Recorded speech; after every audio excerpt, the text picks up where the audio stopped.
Hey guys, in today's video, I'll be explaining California's automatic insurance and what it really means for you. So first off, what is automatic insurance in California? In this context, it usually refers to the state's requirement for all registered vehicles to have liability insurance, and the fact that insurance status is automatically monitored by the California DMV through an electronic reporting system. When you buy car insurance from a licensed provider in California, your insurance details are electronically sent to the DMV. This means you don't have to manually show proof unless specifically asked. The system automatically checks whether your insurance is active and up to date. But here's the catch. If your policy lapses or gets canceled, the DMV will automatically be notified and they can suspend your vehicle registration if coverage isn't restored quickly. There's no grace period, so make sure your policy never expires.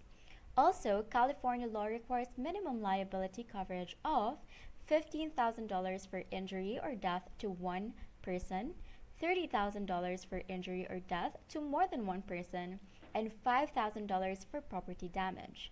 If you're driving without this insurance, you risk fines, vehicle impoundment, and license suspension. So in short, automatic insurance isn't free insurance.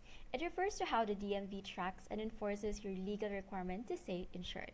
And that's how California automatic insurance works. Stay insured, stay safe, and avoid unnecessary trouble with the DMV.